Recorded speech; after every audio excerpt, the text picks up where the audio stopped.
आज हम बात करेंगे भारत में 14वीं सदी के आसपास शुरू हुई और उसके बाद 16वीं सदी के आसपास के काल तक चली एक ऐसी मुहिम की जिसने भारत की सोच को बदलने में एक अहम भूमिका निभाई। इसे भक्तिकाल, मध्यकाल और अनेक नामों से याद किया जाता है, जिसमें अनेक भक्त एवं संत हुए जो एक किस्म के सुधारक थे और उनके विचारों में एक नई बात, एक नई खुशबू और एक नया नजरिया देखने को मिलता है। आज के समय में भक्त शब्द का अर्थ बदल गया है। भक्त और क्रांतिकारी शब्द आज एक दूसरे के खिलाफ लगते हैं, लेकिन हम उस दौर की बात कर रहे हैं जबकि देश में जिसे सबसे ज़्यादा क्रांतिकारी विचार कहे जाएं, वे इस भक्ति काल के दौरान प्राप्त हुए। हालांकि हम संत और भक्त इन दोनों में भी एक भेद रेखा खींच सकते हैं, फिर भी यह कहना उचित है कि वो ऐसा समय था जिसमें भक्ति एक क्रांति की लहर बनकर भारतीय मानस को झकझोर रही थी। इस काल से पूर्व और 8वीं सदी के बाद के समय में आचार्य हुए। वह ज्ञानियों, पंडितों, शास्त्रियों का युग था, जिसमें शंकराचार्य हुए, रामानुजाचार्य हुए, वल्लभाचार्य हुए, श्रीकंठाचार्य, भास्कराचार्य आदि आदि आचार्य हुए। भक्ति का आरंभ कुछ तो इन्हीं के पंथों में से हुआ, जैसे कि रामानुज के श्री संप्रदाय में से संत रामानंद का भक्ति पंथ फैला, या वल्लभाचार्य के पुष्टि संप्रदाय में से अनेक भक्त हुए। लेकिन दोनों की बातों में और उनके वर्तन में अंतर बहुत था। संतों के उदय का अन्य स्रोत भारत में इस्लाम और सूफीवाद का विचार भी रहा। एक और मूर्ति, देवी देवतावाद वगैरह वाली भक्ति चलती रही, तो दूसरी ओर इस्लाम से प्रभावित लेकिन जिसके मूल तो हिंदू शास्त्रों में थे, वैसी निर्गुण निराकार परमात्मा की भक्ति या बंदगी का दौर शुरू हुआ। इन दोनों प्रकारों में भेद था और कुछ साम्य भी था, जिसे हम आगे समझेंगे। तुलसीदास जैसे राम भक्त और सूरदास जैसे कृष्ण भक्त हुए जो सगुण साकार को मानते थे, तो कबीर और नानक जैसे निर्गुण निराकार ईश्वर के भक्त भी इस युग में हुए। मीरा जैसे उदाहरण भी मिलते हैं जो पहले तो शुद्ध सगुण साकार में मानती रही और बाद में रैदास जैसे निर्गुण इस संत से निराकार की ओर जिनकी यात्रा हुई।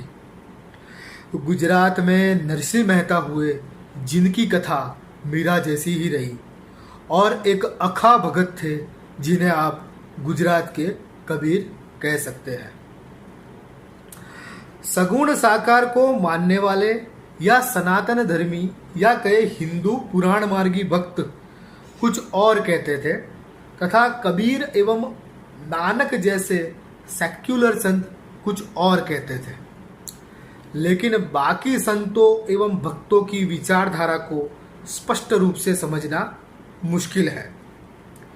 संत दादू या उनके शिष्य सुंदरदास तथा निश्चलदास का ही उदाहरण ले तो मुस्लिम गुरु के दो हिंदू शिष्यों में एक लिखते हैं सुंदर विलास, जो कि कबीर के बीजक जैसा प्रतीत होने वाला ग्रंथ, तथा दूसरे लिखते हैं विचार सागर जैसा पारंपरिक वेदांत ग्रंथ।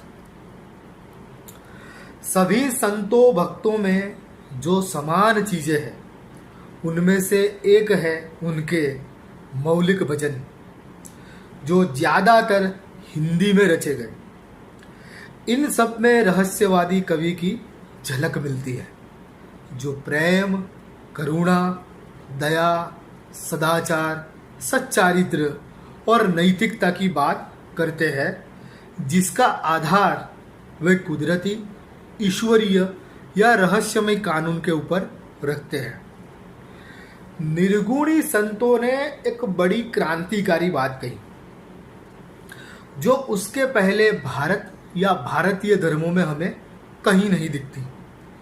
वो बात यह है कि इन संतों ने सन्यास की अहमियत नहीं बताई, वरन संसार में रहते हुए ही निर्वाण की बात पर जोर दिया।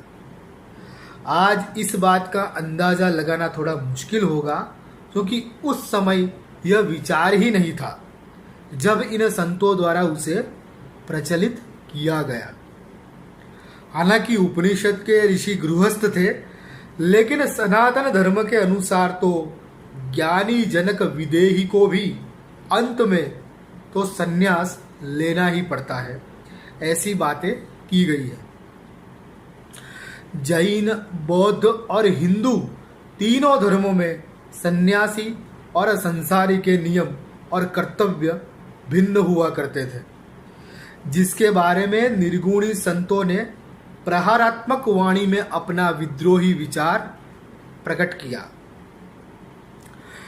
कबीर कहते हैं कि बांग लगाने से अल्लाह मिलता तो मुर्गे को मिल जाता, और अगर मुंडन से ही मोक्ष मिलता तो भेड़ों को मिल जाता। यह तो कथनी और करनी का भेद हुआ, जब संसार और सन्यास को अलग अलग मानना ही सत्य समझ लिया। तो इन संतों में यह विशेषता थी कि ये सन्यास में नहीं मानते, वरन संसार में रहकर भक्ति करने को कहते थे। दूसरी बात यह थी कि ये संत पोथी, पुराण और वेद किताब को नहीं मानते थे या शास्त्र को नहीं मानते थे। लिखी लिखाई, पढ़ी पढ़ाई बातों में इन्हें विश्वास नहीं था। रटी रटाई बातों का खंडन करते हुए इन संतों ने भाव एवं अनुभूति को अहम माना।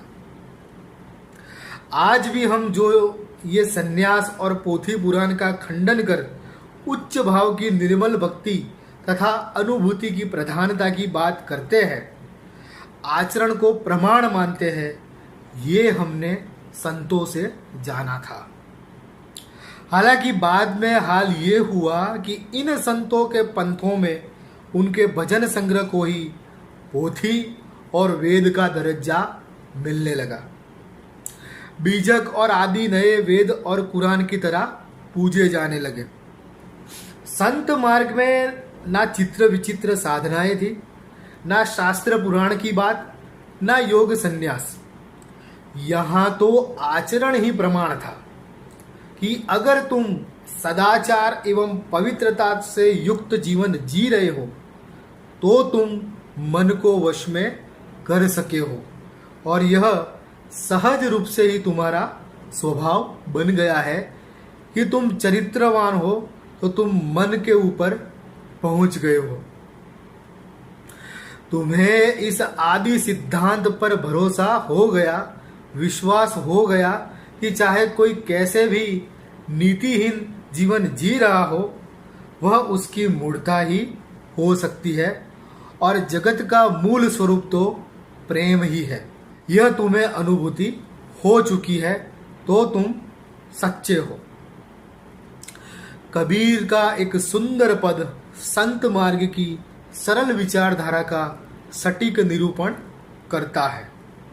मोको कहाँ ढूंढे रे बंदे, मैं तो तेरे पास में। ना तीरथ में, ना मूरत में, ना एकांत निवास में, ना मंदिर में, ना मस्जिद में, ना काबे कैलाश में, मैं तो तेरे पास में, मैं तो तेरे पास में। मोको कहाँ ढूंढे रे बंदे, मैं तो तेरे पास में। ना मैं जप में, ना मैं तप में, ना मैं व्रत उपवास में, ना मैं क्रिया कर्म में रहता, नहीं जोग संन्यास में, नहीं प्राण में, नहीं पिंड में, ना ब्रह्मांड आकाश में, ना मैं प्रकृति प्रवार गुफा में, नहीं श्वासों की श्वास में, मोको कहाँ ढूंढे रे बंदे, मैं तो तेरे पास में। खोजी ओहे तुरंत मिल जाऊं, एक पल की तलाश में। कहत कबीर सुनो भई साधो, मैं तो हूँ विश्वास में। मोको कहाँ ढूंढे रे बंदे, मैं तो तेरे पास में। भारतीय संस्कृति का दार्शनिक इतिहास अगर हम देखें तो उसकी शुरुआत वेदों एवं ब्राह्मण दर्शन से होती है, जिसमें यज्ञ की प्रधानता एवं देवताओं की कृपा तथा ईश्वर की मान्यता मुख्य थी। यह वैदिक ऋषि दर्शन था तो एक मुनि दर्शन श्रमण जैनों का था, जिसमें तप एवं त्याग तथा देह दमन एवं संयम ही प्रधान था। उसके बाद तीसरा श्रमण विचार यहाँ उदित हुआ, जो बुद्ध का संदेश था। इसमें मध्यम निकाय अर्थात मध्यम मार्ग का प्रतिपादन किया गया है। तत्पश्चात लंबे समय के बाद शंकर आदि आचार्यों का युग आया और बाद में संतों का, जिनकी हमने यहाँ बात की। यहाँ से भारत ने एक टर्निंग पॉइंट लिया। इसके अनेक अर्थ निकाले गए हैं। एक दृष्टि से इसमें हिंदू दर्शन में इस्लाम के तत्वों का मेल भी देखा जा सकता है, तो दूसरी ओर इसमें वैदिक पौराणिक दर्शन में श्रामणिक दर्शनों के तत्वों का मेल भी देखा जा सकता है। हम संत मार्ग के विचारों को आधुनिक भारत के सुधारकों के पूर्वगामियों की तरह देखते हैं, जहां इस संस्कृति में अनेक प्रकार के परिवर्तनों का दौर शुरू हो जाता है।